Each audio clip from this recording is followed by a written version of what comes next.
ये पेपर जो आप देख रहे हैं ये है पेपर 2 और ये कब का पेपर है? ये दिसंबर 2018 का पेपर, ओके, यानी 2018 का पेपर है। सबसे पहला जो हमारा पार्ट 1 आता है सीडीपी, जिन्हें हम कंप्लीट कर चुके हैं। अपने एक वीडियो मैंने बना चुका है, आप मेरे प्लेलिस्ट या फिर आप डिस्क्रिप्शन पे जा करके इसका लिंक दिया हुआ आप देख सकते हैं, ओके।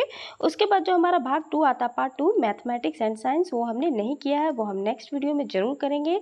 और ये वीडियो भी मैं इसका जल्द से जल्द लाऊंगी, इसका आंसर शीट भी मैं आपको बिल्कुल इसमें दूंगी। थर्ड जो हमारा आता है पार्ट, वो थर्ड हमारा कौन सा आता है पेपर 2 में? पेपर 2 में हमारा जो थर्ड पार्ट आता है वो आता है हमारा सोशल साइंस, यानी कि सामाजिक विज्ञान, और ये हम कर चुके हैं, ओके। पिछला जो मैंने वीडियो जो डाला था वो इसका ही था। आप चाहे तो मेरे लिंक पे जा करके आप आराम से इस वीडियो को देख सकते हैं। और हम आज कौन सा करेंगे? ये हमारा जो पार्ट 4 होगा वो लैंग्वेज से रिलेटेड हमारा पूछता है। लैंग्वेज कौन सा रहता है? लैंग्वेज जो हमारा 4 है, हम 4 हिंदी करेंगे, ओके। यानी कि जो हमारा भाग 4 होता है वो हिंदी हम करना आज का करेंगे। ये पेपर हमारा आप देख चुके हैं थंबनेल में, क्या हम हिंदी का सॉल्व करेंगे। हिंदी हमारा भाग 4 होता है, जिसे लैंग्वेज 1 कहते हैं। लैंग्वेज 2 हम इंग्लिश को ज़्यादातर चुनते हैं, वो अपनी अपनी मर्जी डिसीजन है, जिनका मर्जी है वो लैंग्वेज 2 में भी हिंदी ले सकते हैं। फिलहाल हम लैंग्वेज 1 में कहेंगे। डिफरेंसेस ज़्यादा होता नहीं, थोड़ा बहुत होता है, अदरवाइज क्वेश्चन सबका सेम पैटर्न होता है। हमारा क्वेश्चन जो पहला जो यहाँ से स्टार्ट होगा, हिंदी का पेपर, जो भाषा हमारा हिंदी 1 होगा। भाषा यह 1 कहने का तात्पर्य ये हमारा लैंग्वेज 1 होगा, जो होगा हिंदी। और वो कितने क्वेश्चन से कितने? 91 से 120 तक होगा, और हम इसे सॉल्व करेंगे। नमस्कार, जय हिंद, जय भारत। मेरा शोहाना पे अपने यूट्यूब चैनल पर बहुत बहुत स्वागत करती हूँ। हम सॉल्व कर रहे हैं हिंदी 91 क्वेश्चन नंबर से हम चलेंगे, लेकिन क्वेश्चन नंबर ये जो हमारा दिया हुआ है यहाँ पर, हम गद्यांश को देखेंगे। गद्यांश ये हमारा 15 अगस्त से रिलेटेड, हम बिल्कुल इसे पढ़ेंगे और समझेंगे, और इनसे रिलेटेड क्वेश्चंस को भी हम सॉल्व करेंगे। 91 क्वेश्चन नंबर जो हमारा कहता है, सबसे पहले हम क्वेश्चन से शुरुआत करेंगे, क्योंकि मैं पहले क्वेश्चन पढ़ना ज़्यादा सही समझती हूँ, ताकि मेरे किस प्रकार के क्वेश्चन इस पैराग्राफ से, यानी कि जो ये गद्यांश से पूछे गए हैं, वो थोड़ा बहुत मुझे मिल जाते हैं आगे, थोड़ा बहुत किस टाइप का आया गया क्वेश्चन। सबसे पहला क्वेश्चन आपका 91 क्या कहता है, अंदाजा मिल जाता है, मेरे कहने का तात्पर्य है। सबसे पहले लोग किन विचारों से प्रेरित होकर के आजाद के संघर्ष के शामिल हुए हो, ओके। आजाद के संघर्ष में शामिल हुए हैं, यानी कि ये आज़ादी से रिलेटेड हमसे पूछा जा रहा है, और उस आज़ादी को पाने के लिए किस प्रकार से संघर्ष हुए, उन चीज़ों को हमें यहाँ पर, जैसे फर्स्ट ऑप्शन स्वतंत्रता, समानता, निर्णय प्रक्रिया में हिस्सेदारी और उपयुक्त सब, यानी कि हमें जब पढ़ाना होगा हमें गद्यांश, तो इन सब चीज़ों को हमें थोड़ा सा ध्यान देना होगा कि इन सब शब्दों का प्रयोग कहाँ कहाँ किया गया है। सेकंड क्वेश्चन भी मैं थोड़ा पढ़ लेती हूँ, यानी कि 91 के बाद 92 क्वेश्चन किस टाइप का कहा जा रहा है। 92 कहता है आज़ादी के लिए संघर्ष किसने चलाया, ओके, यानी कि किसने ये चलाया, वो संघर्ष से ये भी हमारा क्वेश्चन कर रहा है, जिसमें कि भारतीय राष्ट्रीय कांग्रेस ने, या देश की जनता ने, या ब्रिटिश सरकार ने, या फिर सदस्यों ने। तो हमें इन बातों का बिल्कुल ध्यान रखना। चलिए हम चलते हैं गद्यांश की ओर। गद्यांश हमसे क्या कहता है? गद्यांश हमसे कहता है हमें ये पढ़ना पड़ेगा, थोड़ा समझने की जरूरत है, उसके लिए आपको ध्यान से पढ़ने पड़ेगा, और ये यदि समझ गए तो मुझे नहीं लगता कि दोबारा आपको पढ़ने की आवश्यकता है, क्योंकि एक बार पढ़कर समझने के बाद हम उनसे रिलेटेड क्वेश्चन को आसानी से जल्द कर सकते हैं, उससे हमारा टाइम थोड़ा सा बचता है। चलिए फर्स्ट में हमारा क्या कहता है? फर्स्ट कहता है 15 अगस्त, ओके। इसे हम थोड़ा सा कर लेते हैं जूम, ओके। चलिए स्टार्ट करते हैं। तो हमारा फर्स्ट कहता है कि भारत 15 अगस्त 1947 को आज़ाद हुआ। इस आज़ादी के लिए पूरे देश की जनता ने एक लंबा और मुश्किल संघर्ष चलाया था। इस संघर्ष में समाज के बहुत सारे तबकों की हिस्सेदारी थी, ओके। तरह तरह की पृष्ठभूमि के लोगों ने इसमें भाग लिया। वे स्वतंत्रता, समानता और निर्णय प्रक्रिया, जरूर ये स्वतंत्रता थोड़ा सा हमें जान पहचान लग रहा है ना, समानता और निर्णय प्रक्रिया, ये हमारा अभी फर्स्ट क्वेश्चन से रिलेटेड आया था ना। तो इन थोड़ा सा ये जो टैग वर्ड है इसको थोड़ा सा ध्यान में रखेंगे, ओके। हिस्सेदारी के विचारों से प्रेरित थे। औपनिवेशिक शासन के तहत लोग ब्रिटिश सरकार से भयभीत रहते थे। वे सरकार के बहुत सारे फैसलों से असहमत थे, लेकिन अगर वे इन फैसलों की आलोचना करते तो उन्हें भारी खतरों का सामना करना पड़ता था। स्वतंत्रता आंदोलन ने यह स्थिति बदल डाली कि राष्ट्रवादी खुलेआम ब्रिटिश सरकार की आलोचना करने लगे। और अपनी मांगे पेश करने लगे, ओके। 1885 में ही भारतीय राष्ट्रीय कांग्रेस ने मांग की कि विधायिका में निर्वाचित सदस्य होने चाहिए, और उन्हें बजट पर भी चर्चा करने एवं प्रश्न पूछने का अधिकार मिलना चाहिए। बिल्कुल सही है, बिल्कुल मिलना चाहिए, और होना चाहिए ना सबका एक समान।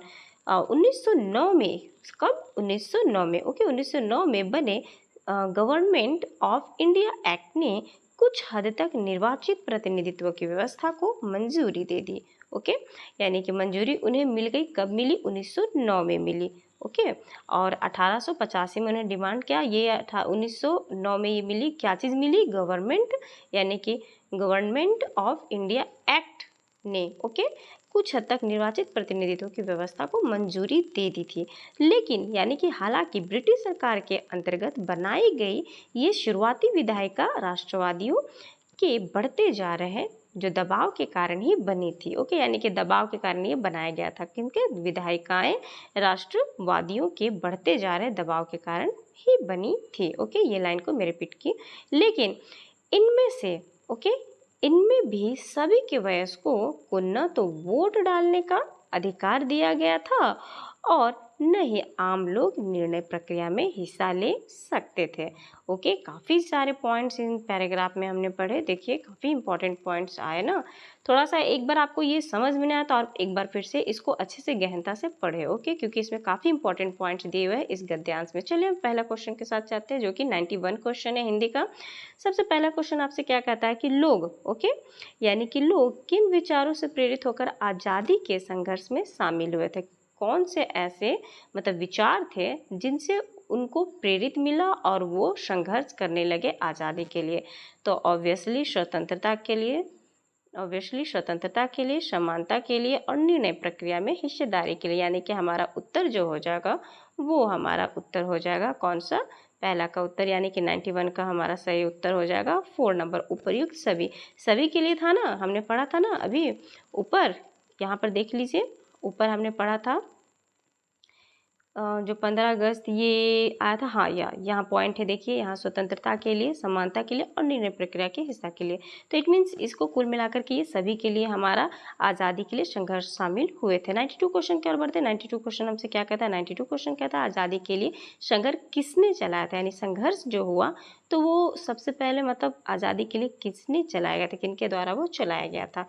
तो ऑब्वियसली किनके द्वारा चलाया गया था? यहाँ पर देखेंगे हम, ऑप्शन हमारा चला गया था ऑप्शन नंबर 2। ओके, जो कि हमारा सही जवाब है कि देश की जनता के द्वारा। किनके द्वारा? देश की जनता के द्वारा ये चलाया गया था ना संघर्ष के लिए। यहाँ पर आप पढ़ भी सकते हैं, यहाँ पर देश की जनता के लिए पर लिखा हुआ है संघर्ष में समाज के बहुत सारे तबकों की हिस्सेदारी। ओके, नाउ नेक्स्ट 93 क्वेश्चन क्या कहता है? 93 क्वेश्चन हमसे कहता है कि निम्नलिखित में से लोकतांत्रिक व्यवस्था का मूल्य कौन सा है? ओके, लोकतांत्रिक व्यवस्था जो है उसका मूल्य कौन सा है? क्या वो समानता है, क्या वह स्वतंत्रता है, या विचारों की अभिव्यक्ति है? तो ऑब्वियसली हमारे लिए तो ये तीनों है ना। तो इसलिए हमारा सही जवाब क्या हो जाएगा? हमारा सही जवाब हो जाएगा वो हो जाएगा ऑप्शन नंबर 4। 93 का ऑप्शन नंबर 4 उपयुक्त सभी है लोकतांत्रिक व्यवस्था का मूल्य। ओके, 94 देखिए क्या कहता है? 94 आपका कहता है कि आंदोलन का क्या असर पड़ा? आप देखिए आंदोलन जो हुए उसका क्या असर पड़ा था। तो आंदोलन का असर पड़ा हमारा क्या पड़ा? यहाँ ऑप्शन नंबर 2 असर पड़ा था, सरकार की खुलकर आलोचना होने लगी। अब ये पॉइंट कहाँ पर है तो ये भी मैं आपको बता देती हूँ कि ये पॉइंट क्या है कि आंदोलन का क्या असर पड़ा। तो चलिए ये देखते हैं कि आंदोलन का क्या असर पड़ा। तो खुलेआम यहाँ पर देखिए दिखाया गया है कि खुलेआम यह राष्ट्रवादी खुलेआम ब्रिटिश सरकार की आलोचना करने लगे। यहाँ पर आलोचना से रिलेटेड ब्रिटिश सरकार का बताया गया है ना, इसलिए यहाँ पर बोला गया सरकार की खुलकर आलोचना होने लगी। ओके, नेक्स्ट क्वेश्चन क्या और पढ़े? नेक्स्ट क्वेश्चन हमारा 95 क्वेश्चन की ओर बढ़ते हैं। 95 क्वेश्चन हमसे क्या कहता है? 95 क्वेश्चन कह रहा है कांग्रेस की क्या मांग थी? ओके, कांग्रेस की क्या मांग थी? तो ऑब्वियसली कांग्रेस की क्या मांग थी? कांग्रेस जो दल बना हुआ था उसकी मांग क्या थी? क्या वो भारतीय पुरजोर विरोध करे, या फिर विधायिका में चुने हुए सदस्य हो, या फिर अंग्रेजों भारत छोड़ो, या फिर आज़ादी दो? तो इनका जो सही जवाब हो जाएगा वो हो जाएगा 95 का आपका सही जवाब हो जाएगा ऑप्शन नंबर 2। ओके, यानी कि विधायिका में चुने हुए सदस्य हो। अब ये पॉइंट कहाँ पर है? वो पॉइंट आपका यहाँ पर है। देखिए यहाँ पर लिखा हुआ है ना, कांग्रेस ने मांग की कि विधायिका में निर्वाचित सदस्य होने चाहिए। ओके, यही पॉइंट्स हमसे पूछ रहा था। देखिए हमने ये पॉइंट्स लिखा है ना, तो ये हमारा विधायिका में चुने हुए सदस्य। 95 हो गया। 96 की ओर बढ़ते हैं। ओके नाउ सबसे सटीक और सार्थक वाक्य चुनिए। आपको इनमें से सबसे सटीक और सार्थक वाक्य चुनना है। बताइए कि क्या इसमें सही होगा। पहला ऑप्शन क्या है, इसमें संघर्ष मनुष्य को सफलता दिलाता है, या सेकंड ऑप्शन आपका कहता है संघर्ष मनुष्य को उजाड़ता है, या थर्ड कहता है संघर्ष मनुष्य को भटकाता है, या फोर्थ आपका कहता है संघर्ष मनुष्य को निखारता है। तो ऑब्वियसली हम देख करके जान सकते हैं कि 96 क्वेश्चन का हमारा सही जवाब क्या हो जाएगा। बताइए क्या हो जाएगा। ऑप्शन नंबर 4 हो जाएगा, यानी संघर्ष जो है मनुष्य को निखारता है। हालांकि ध्यान इस पर भी जाता है कि सफलता दिलाता है, लेकिन उससे भी ज़्यादा बेटर ऑप्शन ये हमारा। नेक्स्ट क्वेश्चन की ओर बढ़ते हैं। नेक्स्ट क्वेश्चन हमारा 97 क्या कहता है, खुलेआम शब्द। ओके, यहाँ पर आपको एक देखिए शब्द दिया हुआ खुलेआम। तो खुलेआम जो शब्द दिया है उसका सबसे सार्थक प्रयोग किस चीज़ में यूज़ हो रहा है, यहाँ शब्दों को देखकर, यानी यहाँ पर आपको लाइन्स दिए है 1 2 3 4, इनमें आपको देखकर बताना है। तो खुलेआम शब्द का जो सबसे सार्थक है, क्या वो खुलेआम नगाड़े बज रहे थे, या फिर सेकंड ऑप्शन आपका खुलेआम बरसात हो रही थी, थर्ड ऑप्शन आपका खुलेआम बुराइयां हो रही थी, या फिर फोर्थ ऑप्शन आपका खुलेआम नाक बज रही थी। तो इनमें से सही जवाब क्या हो जाएगा, आप एनालिसिस कीजिए। देखिए इजी है, बिल्कुल भी हार्ड नहीं है। इस प्रकार के क्वेश्चन बिल्कुल पूछते हैं, थोड़ा सा हमें मुहावरे टाइप में मिक्स करके। तो ये हमारा जो हो जाएगा खुलेआम शब्द का जो सबसे सार्थक प्रयोग हो रहा वो हमारा हो जा रहा है खुलेआम बुराइयां करना। ओके, ये देखिए सटीक बैठ रहा है ना। 97 क्वेश्चन नंबर का ऑप्शन नंबर 3 सही जवाब हो जाएगा। ओके, 98 की ओर आते हैं। 98 देखिए हमसे क्या कहता है। 98 कहता है आपसे क्वेश्चन नंबर, दबाव शब्द का प्रयोग कहाँ पर होगा। ओके, इनमें से आप देख के दबाव को शेड कीजिए, यहाँ यहाँ यहाँ या यहाँ, कहाँ पर शेड परफेक्ट बैठ रहा है। ओके, यानी कि दबाव चढ़ता दबाव गिरता गया सही बैठ रहा है, या फिर सेकंड ऑप्शन हवा का दबाव कम हो रहा है सही बैठ रहा है, या फिर भीड़ भाव दबाव से था, या फिर सभी चुपचाप दबाव से थे।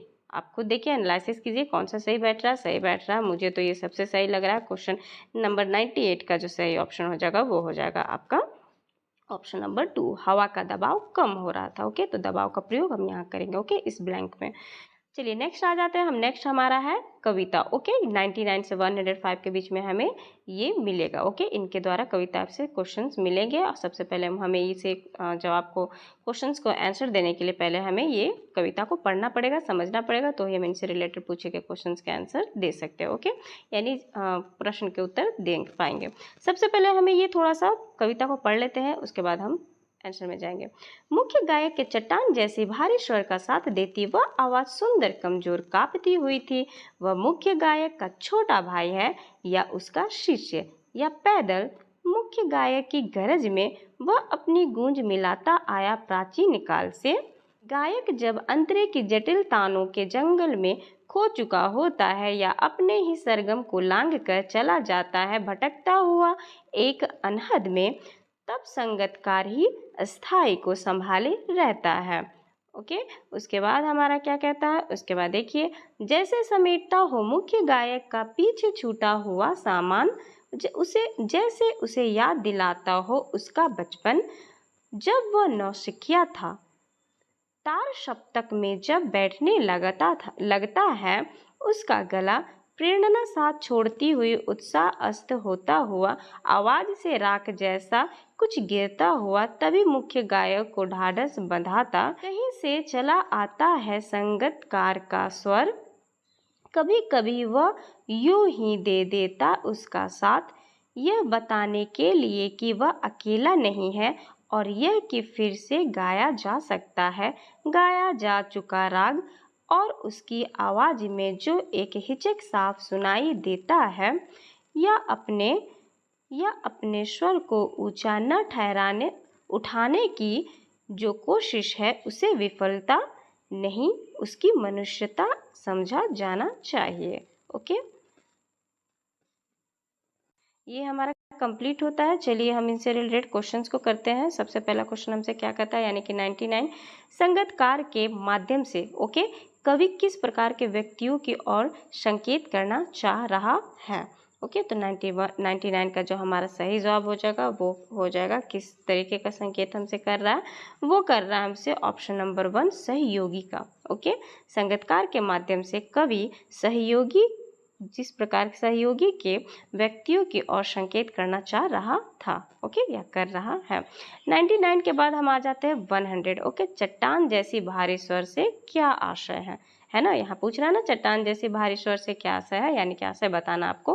पहला, दूसरा, तीसरा, चौथा जो आपका ऑप्शन दिया हुआ है उनमें से बताना आपका क्या सही है। क्या वो मोटी आवाज़ हो जाएगा, पुरुष की आवाज़ हो जाएगा, गंभीर आवाज़, या पत्थर की आवाज़। आप सोचिए, देखिए, सोचिए, एनालिसिस कीजिए। मैं फिलहाल आंसर बताना चाहूँगी। मेरा 100 क्वेश्चन का सही जवाब हो जाएगा आपका जो चट्टान है वो ऑप्शन गंभीर आवाज़ के साथ सही बैठ रहा। ओके, यानी कि सही जवाब हो जाएगा गंभीर आवाज़। 100 के बाद 101 क्वेश्चन क्या कहता है आपसे। 101 क्वेश्चन कहता गायक जब अंतरे की जटिल तानों यानी कि तानों की जंगल में खो चुका होता है, ठीक है, जब वो खोया हुआ था, के मायने क्या होते हैं, इसका मीन्स क्या आपको बताना। अंतरे को गाते हुए वो क्या करता है, क्या वो भटक जाता है, क्या वो लीन हो जाता है, क्या वो बेसुरा हो जाता है, या फिर बेलगाम हो जाता है। तो 101 का आपका जो सही जवाब हो जाएगा वो क्या हो जाएगा, वो हो जाएगा आपका 101 का सही जवाब हो जाएगा वो इस अंतरे को गाते हुए उसमें लीन हो जाता है। क्या हो जाता है, लीन हो जाता है। ये आपका सही जवाब है। 102 का क्वेश्चन का देखिए, अनहद शब्द से क्या अभिप्राय है। ओके, जो ये अनहद शब्द दिया है वो बताना आपको शब्द में क्या प्रयोग है। क्या वो अ उपसर्ग है, द प्रत्यय है, अन जो है वो उपसर्ग है, या फिर हद प्रत्यय है। तो आपका जो सही जवाब हो जाएगा वो हो जाएगा ऑप्शन नंबर, हम चलेंगे यहाँ पर 102 क्वेश्चन नंबर का सही जवाब हो जाएगा आपका ऑप्शन नंबर 3। जो अन का प्रयोग है वो उपसर्ग है। क्या है, उपसर्ग है। 103 क्वेश्चन नंबर देखिए आपसे क्या कहता है। 103 कहता है राख जैसी, ओके, यानी कि राख जैसा कुछ गिरता हुआ का अर्थ बताना है आपको। क्या वो अर्थ होगा उसका, क्या बुझता हुआ स्वर होगा, या ऊंचा स्वर, या उदास स्वर, या भयभीत स्वर। तो 103 का जो सही जवाब हो जाएगा वो हो जाएगा हमारा, क्या हो जाएगा, वो हो जाएगा राख जैसा कुछ गिरता हुआ का मीन्स होता है बुझता हुआ स्वर। ओके, ऑप्शन नंबर 1 हो जाएगा। नेक्स्ट क्वेश्चन हमारा 104, संगतकार का अर्थ आपको बताना है कि संगतकार का अर्थ क्या होता है। तो संगतकार का अर्थ होगा क्या, गायक का साज उठाने वाला, या गायक के साथ रहने वाला, या गायक के साथ गाने वाला, या गायक को बिखेरने से बचाने वाला। तो यहाँ पर हम सही जवाब हमारा क्या होगा, 104 का संगतकार का जो सही अर्थ होगा वो होगा हमारा ऑप्शन नंबर 4, गायक को बिखेरने से बचाने वाला। ओके, 105 देखिए क्वेश्चन क्या कहता है। ढाढ़स बांधना का अर्थ आपको बताना, क्या तसल्ली देना, आशीर्वाद देना, आज्ञा देना, या फिर रक्षा सूत्र बांधना। तो इसका जो सही जवाब हो जाएगा आपका 105 क्वेश्चन नंबर का सही जवाब हो जाएगा हमारा ढाढ़स बांधना का मीन्स होता है ऑप्शन नंबर 1, तसल्ली देना। ओके, नेक्स्ट क्वेश्चन आ जाइए 106। 106 किधर है, 106 यहाँ पर। ओके, तो चलिए यहाँ पर, ओके, ये हमारा खत्म हो चुका है। जैसा कि हम यहाँ पर पढ़े थे 199 से लेकर के 105 तक हमारा ये कविता था जो कि हमने कंप्लीट कर लिया, यानी कि हमारा कंटेंट कंप्लीट हो चुका है। हम आ चुके हैं पेडागोजी में। चलिए पेडागोजी, हिंदी पेडागोजी क्वेश्चंस को हम करते हैं और समझते हैं कि किस टाइप के क्वेश्चंस आए थे। ओके, चलिए 106 से हमारा स्टार्ट होता है। 106 क्वेश्चन हमसे क्या कहता है, पेडागोजिकल क्वेश्चन हिंदी का, जो कि सबसे पहला आपका 106 से है। वो कह रहा है आपका पढ़ना सीखने के लिए आवश्यक है। क्यों आवश्यक है, केवल लक्ष्य भाषा लक्ष्य केवल को देखकर ऑलरेडी कर दिए, घर की भाषा सुनने बोलने को सिर्फ ओनली फॉर, ये भी सही तो नहीं लगता है। लक्ष्य भाषा के अर्थपूर्ण और रोचक सामग्री, अर्थपूर्ण है एक तो, और ऊपर से रोचक सामग्री भी दे रहा है, सुनने पढ़ने को मिले से भी दे रहा है। नेक्स्ट 4 तो काट दीजिए। ऑब्वियसली हमारा उत्तर क्या हो जाएगा, ऑप्शन नंबर हमारा 3 हो जाएगा। ये तो ऐसे ही देख के पता चल रहा है। तो 106 क्वेश्चन नंबर का सही जवाब हो जाएगा 3। नेक्स्ट आता है 107 की ओर। 107 क्वेश्चन हमसे क्या कहता है, 107 कहता है कि भाषा केवल अभिव्यक्त का माध्यम ही नहीं है बल्कि स्वयं से ब्लैंक का माध्यम है। किस चीज़ का माध्यम है, लिखने, पढ़ने, बातचीत, सुनने। आप खुद देखिए, एनालिसिस कीजिए। भाषा एक्चुअली सिर्फ और सिर्फ हमसे सिर्फ अभिव्यक्त का ही माध्यम नहीं है, बल्कि वो और भी क्या चीज़ का है, वो है हमारा बातचीत का। ओके, जब तक हम बातचीत करेंगे नहीं तो समझेंगे कैसे एक दूसरे को, और बातचीत कैसे करेंगे, भाषा के माध्यम से। 107 के बाद 108 में आते हैं। 108 क्वेश्चन हमसे क्या कहता है, 108 क्वेश्चन कहता है हमसे, लड़के होकर रोते हो यह कथन। ओके, ये कथन क्या है, भाषा को बच्चों की दृष्टि से पढ़ने का बाध्य करता है, ये तो नहीं लगता है। और नेक्स्ट, भाषा को अध्यापकों की दृष्टि से पढ़ने को बाध्य करता है, बिल्कुल भी नहीं। अध्यापक की दृष्टि से पढ़कर तो कुछ फ़ायदा होगा नहीं बच्चों को। भाषा को जेंडर की दृष्टि से पढ़ने, हाँ ये जेंडर का नाम ले रहा है क्योंकि ऑब्वियसली यहाँ पूछ रहा है लड़के होकर लड़कियों की तरह से रिलेटेड बता रहा है कि लड़कियों के रोते हो, इट मीन्स लड़का नहीं रो सकता, सिर्फ और सिर्फ लड़की रो सकती है। तो ये तो कोई मतलब है नहीं इशू कि सिर्फ लड़की ही रो सकती है, लड़का नहीं रो सकता। तो ये बता रहा है ना, ऑब्वियसली पढ़ने से पता चला जेंडर से रिलेटेड। अब भाषा के व्याकरण से तो रिलेटेड पूछा जाए जा रहे नहीं, तो हमारा ऑप्शन क्या हो जाएगा, हमारा ऑप्शन 108 का हो जाएगा, ऑप्शन नंबर 3।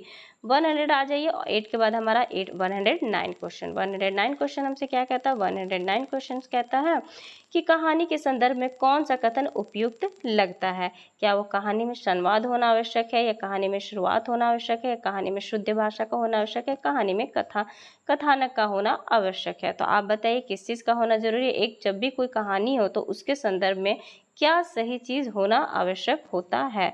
मैं चलूँगी ऑप्शन नंबर 4 के साथ, जो कि कहानी में कथानक का होना जरूरी है। जब कहानी में किसी चीज़ से रिलेटेड कथानक न हो, जुड़ी हुई ज्वाइंटेड पॉइंट न हो, तो कैसे, क्योंकि इसमें आपका संवाद भी आ जाएगा, शुरुआत भी आ जाएगा, अशुद्ध भाषा भी आ जाएगा कथानक का होने में। ओके, नेक्स्ट क्वेश्चन की ओर बढ़ते हैं 109 के बाद 110 की ओर। ओके, 110 हमसे क्या कहता है, 110 क्वेश्चन कहता है हमसे कि एक भाषा के अध्यापक को बच्चों में, ओके समझिए आप हिंदी के टीचर हैं तो आपको बच्चों में क्या देखना चाहिए, भाषा सिद्धांतों की समझ विकसित करने पर बल देना चाहिए आपको, या फिर अलंकार भाषा प्रयोग की समझ विकसित करना चाहिए, या फिर आपको विविध संदर्भों में भाषा प्रयोग की क्षमता विकसित करने पर बल देना चाहिए, या फिर फोर्थ शुद्ध भाषा प्रयोग की क्षमता विकसित करने पर बल देना चाहिए।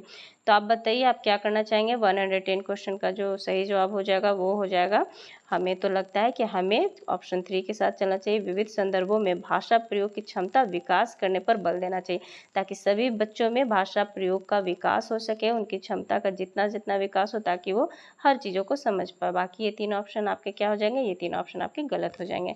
110 के बाद आ जाइए 111 की, और 111 क्वेश्चन आपसे क्या कहता है, 111 क्वेश्चन आपसे कह रहा है कोई भाषा किसी भी लिपि में लिखी जा सकती है, इस कथन पर आपकी क्या राय है, बताइए आपकी क्या राय है। 111 का क्वेश्चन आपसे कहता है क्या यह बिल्कुल संभव नहीं है, क्या संभव नहीं है कि किसी भी भाषा की लिपि में कोई भी मतलब लिखा जा सकता है, ठीक है, कोई भी भाषा किसी भी लिपि में जा सकती है, तो क्या ये संभव नहीं है, या फिर ये बहुत हद तक संभव है, या फिर हर भाषा की अपनी लिपि होती है, या भाषा और लिपि के बीच सीधा संबंध होता है। तो आप बताइए 111 का जो सही जवाब होगा वो हो जाएगा ऑप्शन नंबर 2, यह बहुत हद तक संभव है। क्या संभव है कि कोई भी भाषा किसी भी लिपि में लिखी जा सकती है। 111 के बाद हम आते हैं 112 की ओर। 112 हमारा क्वेश्चन यहाँ पर है, 112 को हम समझते हैं। चलिए क्या कहता है ये क्वेश्चन हमसे, भाषा सभी विषयों के ब्लैंक में है। चलिए ये भाषा से रिलेटेड आपको पूछा जा रहा है कि ये सभी विषयों में क्या चीज़ है, पढ़ने में है, या अध्यायों में है, केंद्र में है, या प्रारंभ में है। ओके, तो भाषा जो है वो सभी चीज़ों में किस चीज़ पर है, केंद्र पर है। ओके, यानी कि भाषा सभी विषयों को के केंद्र में है। नेक्स्ट आ जाइए 113। 113 आपको क्या कहता है, ओके 130 कहता है कविता का एक निश्चित अर्थ होता है जिसे सभी विद्यार्थी को पढ़ना चाहिए, इस कथन के बारे में आप क्या मानते हैं। ओके, बताइए आप क्या मानते हैं, कविता को एक निश्चित अर्थ के साथ पढ़ना चाहिए, या फिर सेकंड ऑप्शन आपका कहता है सभी विद्यार्थी अपने अनुभव और परिवेश में ही कविता समझते हैं। थर्ड ऑप्शन आपका कहता है कवि ने कविता एक अर्थ में लिखी जिसे हर विद्यार्थी को समझना चाहिए। फोर्थ ऑप्शन आपका कहता है अलग अलग अर्थ में समझने से पढ़ने की प्रक्रिया बाधित होती है। तो हमारा जो क्वेश्चन का सही जवाब हो जाएगा 113 का ऑप्शन नंबर, हम चलेंगे किसके साथ, सभी विद्यार्थी अपने अनुभव और परिवेश में ही कविता सीखते हैं, है ना, बिल्कुल सही है, सेकेंड ऑप्शन सही है, क्योंकि किसी चीज़ का निश्चित अर्थ है ऐसा जरूरी नहीं है, हर चीज़ पढ़ना जरूरी है, और कविता का एक अर्थ बिल्कुल भी नहीं होगा, और अलग अलग जो यहाँ पर बताया गया समझने की प्रक्रिया बाधित जो बताया गया वो सही नहीं है, इसलिए हमारा ऑप्शन नंबर 3 सही जवाब हो जाएगा 113 का। ओके, सॉरी ऑप्शन नंबर 2 सही जवाब हो जाएगा 113 का। नेक्स्ट क्वेश्चन की ओर बढ़ते हैं। नेक्स्ट क्वेश्चन हमारा क्या कहता है, 114 कहता है आपसे कि आप मानते हैं कि अलग अलग तरह की सामग्री पढ़ने के अवसर मिलने से क्या फ़ायदा होता है, यानी कि यदि हम अलग अलग तरह की सामग्री पढ़ेंगे तो क्या भाषा के विविध संदर्भों में प्रयोग की समझ बनती है, या फिर व्याकरण, दोनों किताबों की जानकारी लेकर क्या करेंगे और फिर लेखकों के बारे में जानकर के तो हमारा सही जवाब हो जाएगा ऑप्शन नंबर 1 यानी भाषा के विविध संदर्भों का प्रयोग हम समझ सकते हैं। 114 का ऑप्शन नंबर 1 यानी भाषा के विविध संदर्भों का प्रयोग करने के लिए समझ और बनाते, ये हमारा सही है। नेक्स्ट क्वेश्चन क्या बढ़ते हैं 115 क्या कहता है, 115 में आ जाइए। 115 आपसे कहता है हिंदी में विज्ञान संबंधी पाठों को पढ़ाने का उद्देश्य क्या है। यानी कि हिंदी में जो विज्ञान संबंधी पाठों को पढ़ाने का उद्देश्य क्या है। पहला, विज्ञान की भाषा को समझना या फिर विज्ञान विषय को गहराई से जानना, या फिर थर्ड है आपका विज्ञान के प्रति जिज्ञासा बढ़ाना, या फोर्थ है आपका विज्ञान के संदर्भ में ही हिंदी भाषा प्रयोग को समझना, समझाना। तो आपका जो 115 का सही जवाब क्या होगा, सही जवाब हो जाएगा हमारा कि जो हिंदी में विज्ञान संबंधी पाठकों का यानी कि पाठों का पढ़ाने का जो उद्देश्य होता है वो होता है हमारा विज्ञान की भाषा को समझना। ये आपका सही जवाब हो जाएगा 115 का। नेक्स्ट आ जाइए 116 क्या कहता है। 116 क्वेश्चन आपसे कहता है कि लेखन क्षमता के आकलन के लिए यानी लिखने की जो क्षमता है उसके लिए क्या जरूरी है। क्या पहला, अभिव्यक्ति विचारों को जानना जरूरी है, दूसरा व्याकरण सम्मत भाषा को देखना होगा, या थर्ड है अर्थपूर्ण वाक्यों और संदर्भों को देखना, या फोर्थ ऑप्शन आपका कहता है लिखावट की सफाई और सुंदरता को जांचना होगा। तो 116 का जो सही जवाब हो जाएगा वो आप देख करके समझ गए होंगे कि कौन सा उत्तर इसका सही जाएगा, वो हो जाएगा थर्ड ऑप्शन, अर्थपूर्ण वाक्यों और संदर्भों को देखना होगा, है ना, क्योंकि इसमें दोनों के दोनों पॉजिटिव वाक्य दिया गया है, दोनों के दोनों पॉजिटिव शब्द दिए गए हैं। नेक्स्ट क्वेश्चन क्या बोलता है 117 क्या बोलता है। 170 आपसे बोलता है कि हिंदी के पाठों में यानी कि हिंदी के पाठों में अन्य भाषाओं के शब्द के होने का अर्थ क्या है। पाठ का लेखन लेखक हिंदी नहीं जानता है, या फिर पाठ समाज में बहुभाषी स्वरूप की सहज प्रस्तुति है, या फिर पाठ कठिन और अस्पृष्ट है, या फिर फोर्थ विद्यार्थियों को शुद्ध भाषा नहीं सिखाई जा रही है। तो 117 का जो सही जवाब हो जाएगा, हम चलेंगे सही ऑप्शन के साथ। तो कौन सा सही ऑप्शन पूछा जा रहा है कि हिंदी के पाठ में अन्य भाषाओं के शब्दों के होने का अर्थ क्या होता है, क्यों हिंदी भाषा में दूसरे भाषाओं को भी मतलब सम्मिलित किया गया है, तो वो हमें बताना है। तो वो हम इसलिए सम्मिलित किया गया है ताकि पाठ समाज के बहुभाषाई स्वरूप की सहज प्रस्तुति कर सके। यानी कि हम सिर्फ एक नहीं अनेक भाषाओं को भी हम समझ सके। नेक्स्ट 118 की ओर बढ़ते हैं। 117 हमारा क्वेश्चन हो गया। 118 क्वेश्चन क्या कहता है। 118 क्वेश्चन आपसे कह रहा है कि आपकी दृष्टि में बताइए कि अभ्यास क्या है। अभ्यास क्या पाठ को समझने में मदद करते हैं, या फिर बच्चों को तार्किक बनाते हैं, यानी कि तार्किक बनाते हैं। थर्ड है बच्चों को भाषा के बारे में बताते हैं, या फिर बच्चों को उत्तर देना सिखाते हैं। तो आप बताएंगे कि आपकी दृष्टि में अभ्यास जो होता है वो क्या होता है। तो वो है आपका ऑप्शन नंबर 1, पाठ को समझने में मदद करते हैं। नेक्स्ट 119 क्या कहता है। 19 क्वेश्चन आपसे कहता है उच्च प्राथमिक स्तर पर उच्च प्राथमिक स्तर पर पाठ्य सामग्री में अनुवाद सामग्री रखने का उद्देश्य क्या है। पहला, बहुत सी सामग्री से परिचय कराना, या फिर सेकंड है प्रचुर हिंदी साहित्य का न होना, या थर्ड है अन्य भाषाओं के साहित्य को हिंदी में पढ़ने के अवसर देना, या फोर्थ आपका कहता पूरे देश को पढ़ने के अवसर देना। तो जो हमारा सही जवाब हो जाएगा वो हो जाएगा हमारा 190 क्वेश्चन का ऑप्शन नंबर हम चलेंगे 3 के साथ, कि अन्य भाषाओं के साहित्य को हिंदी में पढ़ने के अवसर देना। नाउ नेक्स्ट क्वेश्चन ये हमारा कंप्लीट। नेक्स्ट 120 जो कि ये हमारा लास्ट क्वेश्चन होगा हिंदी का। चलिए हम इसे भी पढ़ते हैं, समझते हैं और जानते हैं क्या कहता है। यदि आपकी कक्षा में दृष्टिबाधित बच्चे जो देख नहीं सकते, वैसे बच्चे यदि आपकी कक्षा में होंगे तो फिर आपका उन्हें विशेष आप क्या करोगे। यानी कि क्या आप उन्हें विशेष सहानुभूति से पढ़ाएंगे, या फिर आप उन्हें पढ़ाने के उपयुक्त साधन देंगे, या फिर आप उन्हें यानी कि उन सभी बच्चों से दूसरे बच्चों से अलग गतिविधि देंगे, या फिर उनसे कम गतिविधियां कराएंगे। तो आप क्या करना पसंद करेंगे यदि आप दृष्टिबाधित बच्चे आपकी कक्षा में होंगे। तो हमारा है जो एनसीएफ कहता है, और आप जो पढ़ रहे हो आप समझ रहे हो उनके अकॉर्डिंग आप करोगे ऑप्शन नंबर 2। उन्हें पढ़ने के उपयुक्त साधन आप देंगे। ये हमारा क्वेश्चन कंप्लीट होता है 120। हमने जो हिंदी पोर्शन था वो भी कर लिया। नेक्स्ट में हम इंग्लिश या फिर मैथमेटिक्स या साइंस करेंगे। ये वीडियो आपका बहुत बहुत धन्यवाद देखने के लिए। आपको यदि ये पसंद आया, हिंदी हेल्पफुल रहा हो, तो आप मेरे वीडियो को लाइक एंड सब्सक्राइब कर दीजिएगा। और